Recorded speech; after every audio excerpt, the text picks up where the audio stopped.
ជាដំបូងនេះខ្ញុំសូមធ្វើការគោរពជំរាបសួរលោកគ្រូពីចម្ងាយនាងខ្ញុំឈ្មោះញ៉ារក្សាជាគរុសិស្សថ្នាក់ក2នៅថ្ងៃនេះខ្ញុំនឹងមកនិយាយ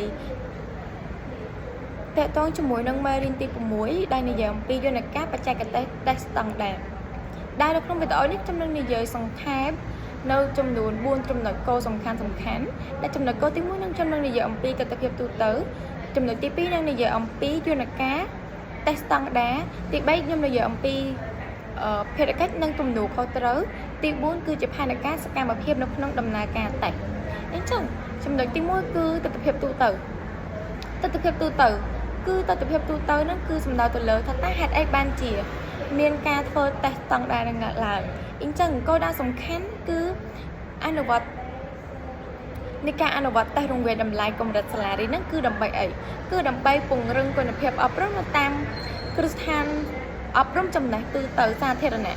ហេតុអីបានជាត្រូវពង្រឹងទៅលើហ្នឹងគឺដើម្បីឆ្លើយតបទៅនឹងកំណែទម្រង់អប់រំ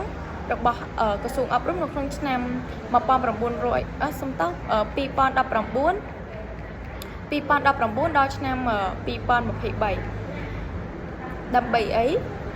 ដើម្បីលើកកម្ពស់ទៅដល់ដើម្បីលើកកម្ពស់គោលដៅអប់រំប្រកបទៅដោយជីវភាពប្រកបទៅដោយគុណភាពសមធម៌និងបញ្ញាបត្រនិងលើកកម្ពស់នៅការសិក្សាអប់រំពេញមួយជីវិតអញ្ចឹងបន្តមកទៀតគឺដើម្បីរួមចំណែកពង្រឹងប្រសិទ្ធភាពនៅក្នុងការអនុវត្តស្តង់ដារសាលាគម្រោងអញ្ចឹងបន្ទាប់ពីយើងធ្វើការតេស្តរង្វេងតម្លៃហ្នឹងយើងអាចដឹងហើយថាតើសាលាមួយណាដែលអាចកំណត់ចូលដើម្បីបង្កើតនៅកំណត់ចូលជាសាលាគម្រោងនៅក្នុងក្របខ័ណ្ឌរបស់យើងបានហើយថាតើគោលការណ៍នៅក្នុងធានានៅការលទ្ធផលតេស្តហ្នឹងមានគោលការណ៍ខ្លះដើម្បីគោលការណ៍ធានានៅលទ្ធផលតេស្តហ្នឹងគឺត្រូវតែមានគោរពទៅតាមគោលការណ៍ចំនួន4ដូចគ្នាគឺទី1គឺច្បាប់គឺត្រូវតែគោរពទៅតាមច្បាប់ដែលបានបែងចែកនៅក្នុងតេស្តនឹងឯងតេស្តស្តង់ដារនឹងឯងហើយទី2គឺយុត្តិធម៌គឺត្រូវតែធ្វើឲ្យមានយុត្តិធម៌ត្រូវតែមានភាពលំអៀងមានក្រទៅលើបុគ្គលណាម្នាក់ហើយមួយទៀតគឺតម្លាភាពគឺត្រូវឲ្យមានភាពស្មើគ្នានៅក្នុងការដំណើរការតេស្តហ្នឹងអញ្ចឹងយើងត្រូវប្រកាសថាសិស្សនៅក្នុងការតេស្តហ្នឹងគឺគាត់ទទួលបាននៅក្នុងការយកចិត្តទុកដាក់ក៏ដូចជាការផ្ដល់ព័ត៌មានហ្នឹងបានស្មើគ្នាមិនមានភាពលំអៀងទៅលើបុគ្គលម្នាក់ណាឬក៏ជនណាម្នាក់ទេមួយទៀតគឺសំខាន់នោះគឺលទ្ធផលទទួលយកបាននៅក្នុងចំណុចហ្នឹងគឺត្រូវធានាថាលទ្ធផលរបស់សិស្សហ្នឹងគឺត្រូវតែគាត់ទទួលយកបានយ៉ាងដូចម្ដេចបើសិនជាគាត់ថាគាត់ប្រឡងធ្លាក់គឺគាត់ធ្លាក់ដោយអស់ចិត្តបើសិនជាគាត់ប្រឡងចប់គឺគាត់ប្រឡងចប់យ៉ាងមានមោទនភាពដោយសារតែគាត់ពិតជាចេះពិតប្រាកដមែនអញ្ចឹងចំណុចទី2នេះខ្ញុំនឹងនិយាយអំពីយន្តការអនុវត្តតេស្តហ្នឹងគឺចែកចេញជា3ចំណុចដែលចំណុចទី1ហ្នឹងនីតិវិធីនៅក្នុងនីតិវិធីមុនពេលតេស្តទី2គឺនីតិវិធីអំឡុងពេលតេស្តហើយទី3គឺនីតិវិធីនៅក្នុងពេលក្រោយពេលតេស្តអញ្ចឹងនីតិវិធីមុនពេលតេស្តហ្នឹងតើគេធ្វើដូចម្ដេចខ្លះនីតិវិធីមុនពេលតេស្តហ្នឹងទី1គឺគណៈគ្រប់គ្រងសាលាគឺបានធ្វើការប្រជុំជាមួយនឹងលោកគ្រូអ្នកគ្រូក៏ដូចជាក្រុមសិក្សាបច្ចេកទេសដើម្បីរៀបចំទៅលើការវិភាគឬក៏បំណែកចែកការវិភាគតេស្តហ្នឹងទៅតាមកម្រិតលទ្ធផលសិក្សារបស់សិស្សក៏ដូចជារៀបចំនៅអ្នកក្រុមការងារក្រុមអត្រាកំណែក៏ដូចជាក្រុមអ្នករៀបចំវិញ្ញាសាអីហ្នឹងជាដើមហើយមួយទៀតគឺកំណត់គោលដៅថាតើកំណត់ការធ្វើតេស្តហ្នឹងគឺកំណត់ទៅលើកម្រិតថ្នាក់ណាហើយធ្វើប្រមាណថ្នាក់នៅក្នុងការធ្វើតេស្តហ្នឹងហើយត្រូវនៅក្នុងការរៀបចំនេះគឺយើងត្រូវដឹងថាការប្រឡងថ្នាក់ជាតិកម្រិតសាលារៀនហ្នឹងគឺមានចំនួន3គឺប្រឡងមានដូចជាប្រឡងប្រចាំខែប្រឡងប្រចាំត្រីមាសក៏ដូចជាប្រឡងប្រចាំឆមាសផងដែរអញ្ចឹងចំណុចបន្តទៀតនោះគឺការផ្សព្វផ្សាយព័ត៌មានបន្ទាប់ពីយើងរៀបចំគម្រោងឲ្យអស់ហើយគឺយើងប្រកាសជាមានការផ្សព្វផ្សាយព័ត៌មាននេះទៅកាន់អ្នកគេខ្លះដំបូងឡើយគឺយើងប្រកាសជាផ្សព្វផ្សាយព័ត៌មានទៅកាន់គ្រូបន្ទប់ថ្នាក់ដើម្បីឲ្យគាត់រៀបចំត្រៀមក៏ដូចជាពង្រឹងសមត្ថភាពសិស្សរបស់គាត់ដើម្បីឲ្យសមស្របទៅតាមការតេស្តស្តង់ដារហ្នឹងមួយទៀតគឺផ្ដល់ព័ត៌មានទៅកាន់សិស្សដើម្បីឲ្យសិស្សគឺគាត់ត្រៀមខ្លួននៅក្នុងការធ្វើតេស្តហ្នឹងហើយចុងក្រោយនោះគឺត្រូវផ្ដល់ព័ត៌មានទៅកាន់អ្នកអាណាព្យាបាលសិស្សដើម្បីឲ្យធានាបានថាគឺគាត់បានចូលរួមដើម្បី ជាយាមជួយដល់កូនរបស់គាត់ដើម្បីអាចឲ្យផ្ដល់ពេលវេលាដល់សិស្សហ្នឹងមានការបានរៀនគ្រប់គ្រាន់ហើយមួយទៀតគឺរៀបចំសម្ភារៈនិយាយសំដៅទៅលើថារៀបចំថ្នាក់រៀនបរិយាកាសនៅថ្នាក់រៀនហ្នឹងធានាថាមានកន្លែងអង្គុយមានกระดาษកិច្ចការក៏ដូចជាថ្នាក់រៀនហ្នឹងមានបរិយាកាសសមស្របជាមួយនឹងការតែធ្វើតែនឹងអត់ដូចជាមានលក្ខណៈថាมันមានសម្លេងរំខានក៏ដូចជាថ្នាក់រៀននឹងស្អាតមានចំនួនតុគ្រប់គ្រាន់អញ្ចឹងឯងហើយមួយទៀតចំណុចទី2គឺនីតិវិធីនៅក្នុងការនីតិវិធីអំឡុងពេលតេស្តនៃការធ្វើតេស្តស្តង់ដារហ្នឹងនៅក្នុងអំឡុងពេលតេស្តហ្នឹងគឺនៅក្នុងមុនពេលតេស្តមួយថ្ងៃភាគច្រើនគឺតែងតែប្រជុំម្ដងទៀតដើម្បីរៀបចំឲ្យបានច្បាស់លាស់ដើម្បីថាតើនៅក្នុងថ្ងៃស្អែកហ្នឹងយើងត្រូវប្រជុំម៉ោងប៉ុន្មានយើងត្រូវរៀបចំអ្នកដូចនេះខ្លះហើយបន្តមកទៀតបន្ទាប់ពីដល់ថ្ងៃប្រឡងហើយគឺយើងត្រូវធ្វើការបែងចែកតែក៏ដូចជាសញ្ញាកិច្ចការរបស់សិស្សទៅតាមពេលវេលាកំណត់ប៉ុន្តែមុននៅពេលដែលយើងបែងចែកកណ្ដាស់កិច្ចការរបស់សិស្សហ្នឹងគឺលោកគ្រូដែលជាអនុរិយនៅតាមបន្ទប់នីមួយៗហ្នឹងគឺគាត់ត្រូវតែអាននៅបទបញ្ញត្តិបទបញ្ជាផ្ទៃក្នុងការប្រឡងហ្នឹងឲ្យសិស្សស្ដាប់ជាមុនសិនបន្តមកទៀតមិនកាត់ចែកកណ្ដាស់វិញ្ញាសាស្ត្រឬក៏កិច្ចការឲ្យសិស្សធ្វើហើយយើងត្រូវប្រកាសថានៅក្នុងការដំណើរការក្នុងការប្រឡងហ្នឹងគឺ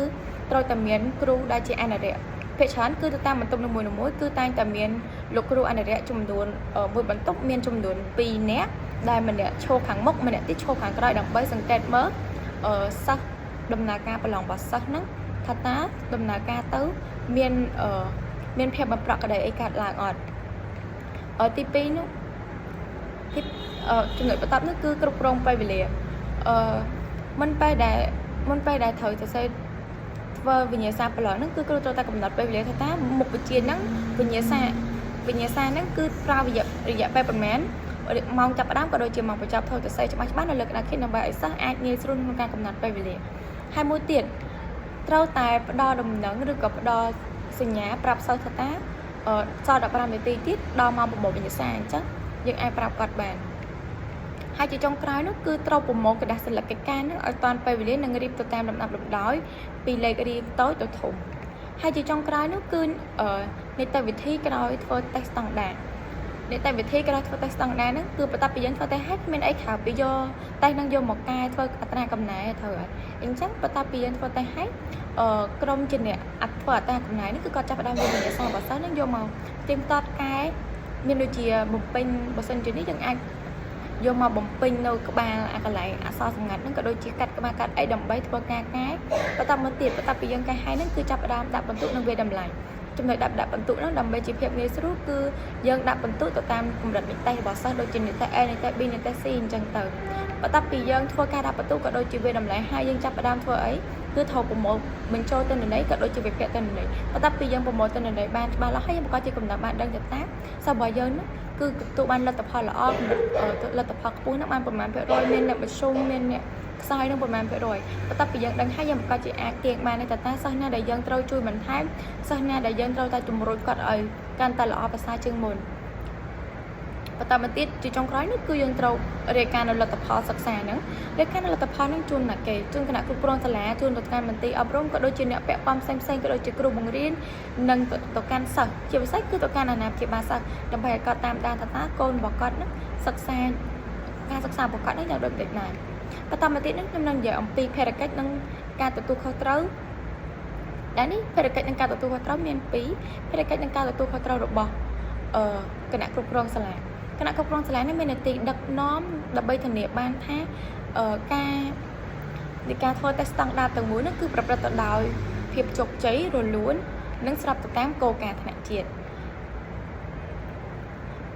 ហើយមួយទៀតគឺរៀបចំនៅផែនការនិងធនធានត្រូវរៀបចំផែនការឲ្យបានច្បាស់លាស់ថាតើក្រុមបច្ចេកទេសខាងណាទៅធ្វើអីគ្រូបរិញ្ញានឹងត្រូវធ្វើអីរៀបចំឲ្យបានច្បាស់លាស់ក៏ដូចជារៀបចំនៅគម្រោងថវិកាសម្រាប់ដំណើរការតេស្តនឹងផងដែរមួយទៀតគឺជាអ្នកសម្រាប់សម្រួលរៀបចំនៅកិច្ចការប្រជុំម្ដងម្ដងហ្នឹងគឺត្រូវតែគាត់គឺជាអ្នកដឹកនាំសមាជិកទាំងអស់គឺប្រជុំជាក់ស្ដែងអញ្ចឹងទៅហើយគាត់ក៏ជាអ្នកធានាដើម្បីគាត់ជាអ្នកធានាច្បាប់ដើម្បីទទួលបាននៅលទ្ធសំដៅនៅច្បាប់នយោបាយធននិងតម្លាភាពក្នុងការប្រឡងផងដែរហើយជាចុងក្រោយនោះគឺគណៈគ្រប់គ្រងសាលាគឺមានតួនាទីជាអ្នករាយការណ៍ព័ត៌មានទាំងមុនពេលប្រឡង ព័ត៌មានទាំងមុនសំតើទាំងមុនពេលធ្វើតេស្តក៏ដូចជាក្រោយធ្វើតេស្តដើម្បីឲ្យមហាជនខាងក្រៅបានទទួលដឹងឮហើយមួយទៀតគឺគ្រូបង្រៀនក៏មានតួនាទីនៅក្នុងការអនុវត្តបន្តឧទាហរណ៍ដំបូងដូចជាថាចូលប្រជុំដើម្បីយល់ដឹងពីនីតិវិធីនៅក្នុងការធ្វើតេស្តហ្នឹងដើម្បីច្បាស់ដើម្បីអាចយកមកប្រាប់សិស្សបន្តទៀតហើយមានមួយទៀតគឺមានតួនាទីនៅក្នុងការរៀបចំបន្ទប់ប្រឡងនិងរៀបចំទីតាំងសម្ភារៈផ្សេងៗនៅក្នុងដំណើរការប្រឡងអីនឹងជាដើមហើយក៏ដូចជាមានតួនាទីដើម្បីពង្រឹងនៅផ្នែកចំណេះដឹងរបស់សិស្សនិងស្មារតីដើម្បីឲ្យគាត់ត្រៀមលក្ខណៈគ្រប់គ្រាន់នៅក្នុងការប្រឡងអីហ្នឹងបន្តមកទៀតនៅក្នុងអំឡុងពេលប្រឡងហ្នឹងថាតើគ្រូបង្រៀនគឺគាត់ធ្វើសកម្មភាពដូចនេះខ្លះនៅក្នុងអំឡុងពេលប្រឡងហ្នឹងគ្រូបង្រៀនគឺជាអ្នកសង្កេតឬក៏អាចយើងហៅបញ្ជាក់បានថាគាត់ជាអនុរិយនៅក្នុងថ្នាក់រៀននីមួយៗនឹងឯងហើយគាត់ក៏ជាអ្នកបំពេញគាត់ក៏ជាអ្នកអាននៅបទបញ្ញត្តិអីហ្នឹងហើយគាត់ក៏ជាអ្នករៀបចំกระดาษសញ្ញាកិច្ចការក៏ដូចជារក្សាសណ្ដាប់ធ្នាប់នៅក្នុងបន្ទប់រៀននឹងជាដើមបន្តមកទៀតគឺនៅក្រៅពេលប្រឡងថាក្រៅពេលប្រឡងគ្រូមាននាទីជាអីអញ្ចឹងក្រៅពេលប្រឡងគឺគ្រូមាននាទីជាអ្នកដាក់បន្ទុកឬក៏អាចថាគាត់ជាអ្នកធ្វើអត្រាកំណែទៅលើលទ្ធផលវិញ្ញាសារបស់សិស្សនឹងឯងបន្តមកទៀតចំណុចដែលសំខាន់គឺគាត់ជាគាត់ធ្វើការវិភាគទៅលើលទ្ធផលនឹងបន្ទាប់ពីរកចំណុចខ្សោយចំណុចខ្លាំងសិស្សបានអញ្ចឹងគាត់ជារកចំណុចខ្សោយចំណុចខ្លាំងសិស្សបានហើយគាត់ប្រកាសជាបើសិនជាសិស្សខ្សោយខ្លាំងគាត់នឹងកែប្រែស្វែងរកវិធីសាស្ត្របែបណា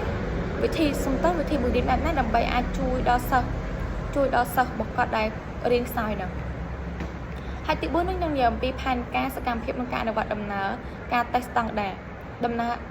ផែនការសកម្មភាពក្នុងដំណើរការតេស្តស្តង់ដារហ្នឹងគឺមានដូចជាមុនពេលប្រឡងអំឡុងពេលប្រឡងក៏ដូចជាក្រោយពេលប្រឡងទី1នោះគឺការរៀបចំផែនការនិងធនធានការរៀបចំផែនការនិងធនធានហ្នឹងគឺរៀបចំអនុវត្តលម្អិតការរៀបចំផែនការនិងធនធានគឺរៀបចំដោយក្រុមការងារជប់សម្រាប់ចំណុចនេះដែរគឺវារៀងអត់មានអីទេគឺគ្រាន់តែបែងចែកថាតើការងារមួយណាធ្វើការដោយក្រុមរៀបចំការងារគណៈគ្រប់គ្រងសាលាឬក៏គ្រូបង្រៀននៅនឹងជាដើមនឹងខណ្ឌណាចំណុចហ្នឹងគឺគ្រាន់តែបែងចែកការងារទេអញ្ចឹងចំណុចរបស់ខ្ញុំនៅក្នុងវីដេអូហ្នឹងគឺខ្ញុំនិយាយតែប៉ុណ្្នឹងទេសូមអរគុណសូមជម្រាបលាលោកគ្រូ